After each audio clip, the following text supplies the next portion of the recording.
Teachers भी कम होते थे, तो मैं गया पढ़ाने के लिए। उन्होंने कहा जी आज उन्होंने ताले लगा दिए कॉमर्स कॉलेज के प्रिंसिपल ने।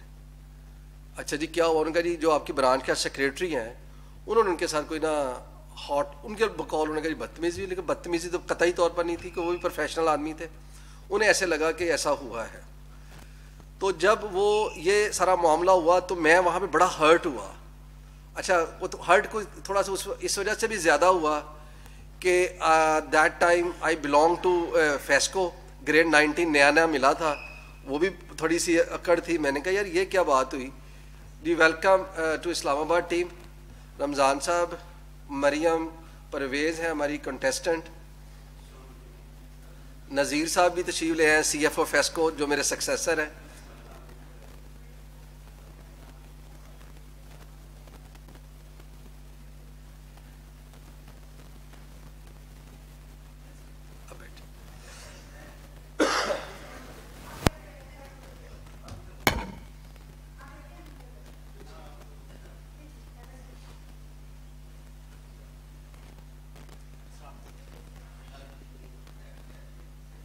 तो मैं थोड़ा सा ज़ेब दास्तान के लिए थोड़ा सा टाइम ले रहा था, मुझे पता था कि आप पहुंच जाएंगे, चलो मैं स्टोरी कंप्लीट कर लूँ। तो वो उन्होंने पता चला कि उन्होंने लॉक कर दिया और क्लासेस नहीं होंगी आज। अच्छा मैंने वैसे बड़ी डिस्ग्रेस फील की, वो ज़्यादा इसलिए फील की कि नया नया ग्रेड 19 भी मिला था। और फेस्को में उस वक्त तो पता चला था कि फेस्को में थोड़े से लोग फैसलाबाद में ग्रेड 19 और 20 में उस वक्त हुआ करते, बाद में तो काफ़ी डिपार्टमेंट्स बन गए। तो मैं उस वक्त आई वेंट टू इशफाक साहब, मैंने कहा इशफाक साहब ये तो बड़ी डिस्ग्रेस है यार, हमें अब ये कैंपस बनाना है, इंडिपेंडेंट कैंपस बनाना है। और हमने विदिन 1 वीक एक रेंटेड बिल्डिंग में शिफ्ट हुए। हम वहाँ से चले गए, कॉमर्स कॉलेज से हम चले गए और रेंटेड बिल्डिंग में इंडिपेंडेंट कैंपस बना दिया। वो हालांकि छोटा सा एक स्कूल था, लेकिन और उसके अंदर उस स्कूल के अंदर हमने बड़ी शानदार किस्म की कॉन्वर्सेस और सेशन किए। अभी आपके आने से पहले बता रहा था कि हमने 2004 में फाइनेंशियल मॉडलिंग के ऊपर फुल डेस्क वर्कशॉप करवाई, बिजनेस प्लानिंग के ऊपर करवाई। तो उस वक्त रिकॉर्ड CPDRs फैसलाबाद में हुए थे। तो उसके बाद ये बहरहाल ये मामला चलते रहे, और सारे बड़े सारे दोस्त थे, सबने सारे दोस्त थे जितने भी हमारे आज जिनसे कोई पॉलिटिकल डिफरेंस हो सकता है, लेकिन इस कैंपस को बनाने के ऊपर कोई किसी ने नेगेटिव रोल अदा नहीं किया, सब ने अपना अपना हिस्सा ज़रूर डाला। बल्कि ये भी होता था कि हम इकट्ठे जाते थे शरफ गन मलिक साहब से मिलने के लिए सबसे, तो वापसी पे हमारे को आपस में पॉलिटिकल डिफरेंसेस हो जाते थे, लेकिन जाते हुए हम लोग इकट्ठे जाते थे और उनसे। तो अल्लाह का शुक्र फिर ये कैंपस मिला, ये लैंड ली गई। और जब ये लैंड ली गई उस वक़्त भी किसी ने कोई मुखालफत नहीं की, सब ने सपोर्ट किया। 3-4 पीस ऑफ लैंड थे जिसमें से इसकी सिलेक्शन हुई और अल्लाह का शुक्र ये हमने लैंड ली। अच्छा आज एक इंटरेस्टिंग एक ईमेल और ये था कि इकबाल गौरी साहब इस लैंड को बेचने का इरादा रखते हैं। मैं simple I have a very very simple question, क्या मैं शक्ल से बेवकूफ़ लगता हूँ कि अगर ये काम किसी ने करना है तो फैसलाबाद का कोई वोटर या फैसलाबाद का कोई रेजिडेंट या फैसलाबाद बेस कोई बंदा पॉलिटिकल एम्बिशन रखने वाला ये बंदा ये काम कभी भी नहीं कर सकता। और जिसका पॉलिटिकल कैपिटल ही फैसलाबाद हो, जिसकी सारी बेस्ड ही फैसलाबाद हो, वो इस तरह का ना तो कोई ऐसा सोच सकता है। तो हमने इस पे अपनी क्लैरिफिकेशन दे दी है। दोबारा कह रहा हूँ कि इंशाअल्लाह ताला we will build a state of the art campus over है। जब मैं प्रेसिडेंट था मुझे सिर्फ 1.5 साल मिला, अफेक्टिवली 1 साल मिला था। उसमें इमीडिएटली हमने 60 मिलियन एलोकेट कर दिए थे इस प्रोजेक्ट के लिए। और हमने कहा था कि जी आप इसका जो मैंने उस वक्त यही बात की थी जो उन्होंने 6 साल बाद किया। मैंने कहा जी आप कुछ ना करें, आप इसका एक जो डिज़ाइन है वो अप्रूव कराएं और उसकी पेमेंट जमा करवा दें, बाकी बजट आपको इसके साथ आता चला जाएगा। क्योंकि अगर आप ये कहेंगे कि आपको 300-350 मिलियन का बजट एक दफ़ा दे दिया तो वो पॉसिबल नहीं था। तो 60 मिलियन का बजट अलैप्स हुआ और उसके 5 साल बाद इन लोगों ने भी जमा कराया। इस पर भी हम बड़े खुश हैं कि अल्लाह ताला ने एक स्टेप हमें आगे बढ़ा दिया। अब इंशाअल्लाह ताला हम इसको प्रॉपर सेंटर बनाएंगे। और यहाँ पे फैसलाबाद इंडस्ट्री में मैं बैठा हुआ हूँ, मुझे पता है यहाँ पे प्रोफेशनल लोगों की कितनी अशद ज़रूरत है। अच्छा स्टफ़ नहीं मिलता किसी भी, आप अगर MBA की बात करें, MCOM की बात करें, ICAP की बात करें, हम अपनी भी बात करें तो हमें वो स्टफ़ नहीं मिल रहा जो इंडस्ट्री की ज़रूरत है। देखिए, if you are a consumer, if you go on any store, किसी स्टोर पे जाते हैं, if you need a shirt, good shirt, तो आपको उसके डिस्क्रिप्शन सारा पता है। इसी तरीके से वो ये कह जी मैं खाडी हूँ, मैं ख़ास हूँ, या मैं जो हूँ, तो आप कहेंगे आप 10 दफ़ा हों, लेकिन मेरी रिक्वायरमेंट नहीं है।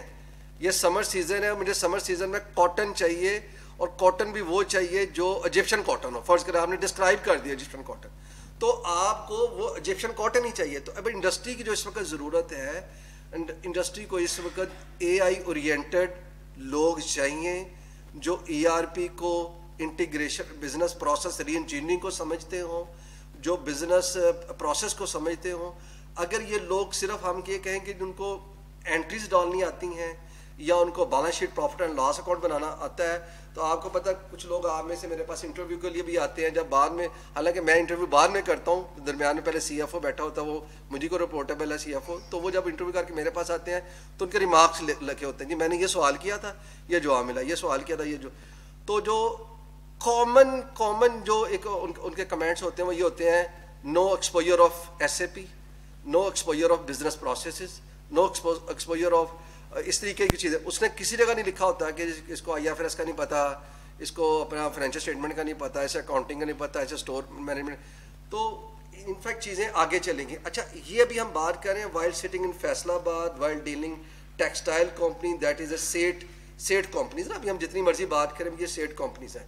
But when you talk about multinational company and multicultural company, multidiscipline company, तो there are different sort of challenges. वहाँ पे आपको कंप्लायंस के इश्यूज हैं, वहाँ पे आपको और बहुत सारे जो है मार्केट के इशू हैं, कल्चरल इशू, वो आपको समझने पड़ेंगे।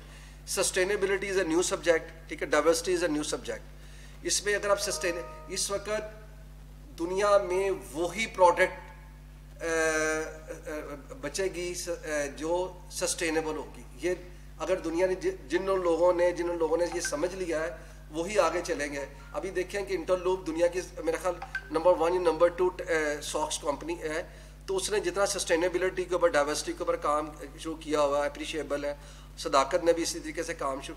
तो मैं ये कहूँगा कि हमारे जो मेंबर्स हैं, they need to understand all these challenges.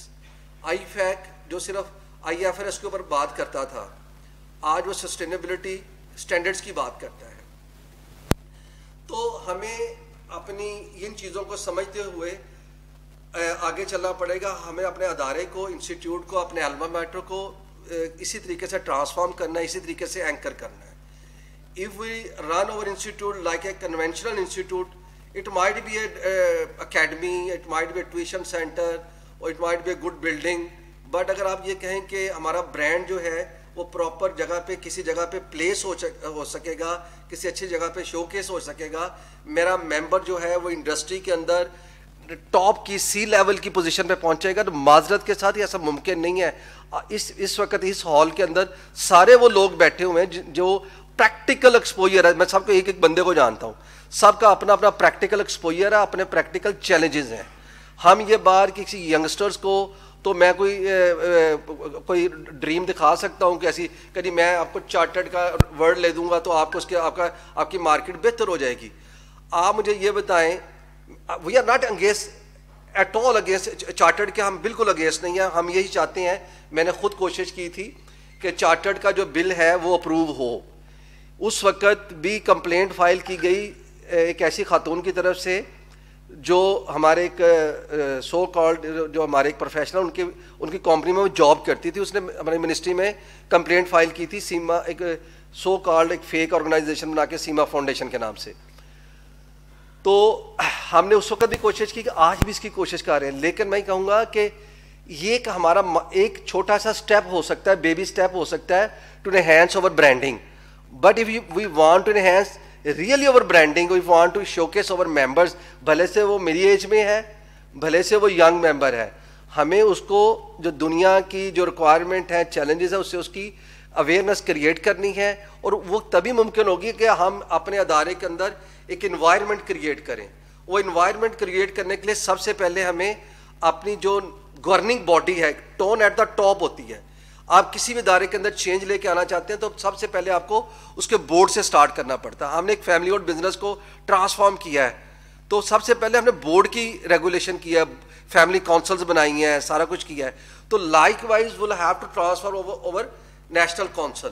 तो जो नेशनल काउंसिल के जो लॉज हैं ये आउटडेटेड हैं, ये हमारे बने हुए हैं 70 साल से भी पुराने हो गए हैं, और उसको मजीद मिस यूज़ अब्यूज़ किया जाता है।